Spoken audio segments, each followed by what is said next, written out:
Henry Cavill, gone from The Witcher. Oh goodness, this is a long explanation.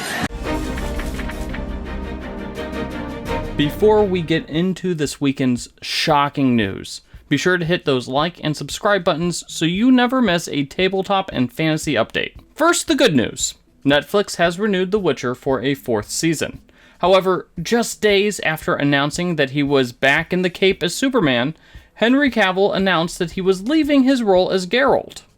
Instead of writing off Geralt, which frankly would make no sense because he's the main character of The Witcher, and frankly, The Witcher just can't work without Geralt, Netflix will instead replace Cavill with Liam Hemsworth. The lesser evil.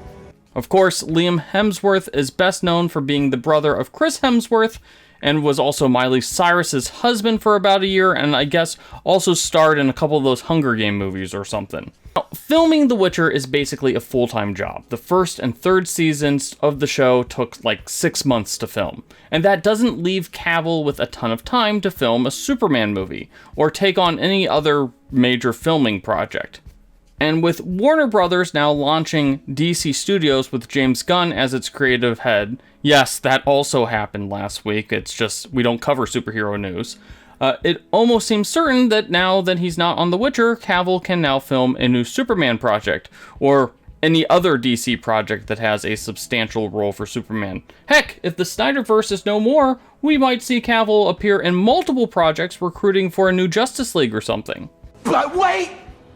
There's more! We should also note that Cavill's departure comes just a few days after a former writer for The Witcher made some critical comments about the writer's room for the show. Beau DeMaio, who is the head writer for the X-Men 97 animated series coming to Disney Plus next year, told The Direct, and I quote, "I've been on shows, namely Witcher, where some of the writers were not fans or actively disliked the books and games, even actively mocking the source material. It's a recipe for disaster and bad morale. Fandom as a litmus test checks egos and makes all the long nights worth it." Cavill, you may remember, had previously made comments about changes to The Witcher and his desire to push Geralt closer to his characterization in the books. Before Season 2, Hardware Zone quoted Cavill as saying, "As far as the preparation goes, coming into this, I wanted the character to have a closer relationship to the character in the books. I wanted him to be more book accurate, and so it was more to do with making sure and campaigning for him to sound more intellectual, more philosophical, and to have an emotional side as well, rather than just be a grumpy snowman. Every day I was pushing this stuff as far as prep goes. At the present, he can be a little uncommunicative, and I'm obviously working on that." I hate to break it to you, but that ship has sailed, wrecked, and sunk to the bottom of the ocean. Ow.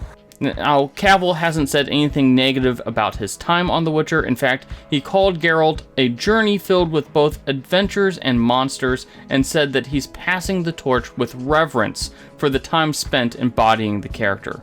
He also encouraged Hemsworth to make the role his own and to dive into the character and find what makes that character so special.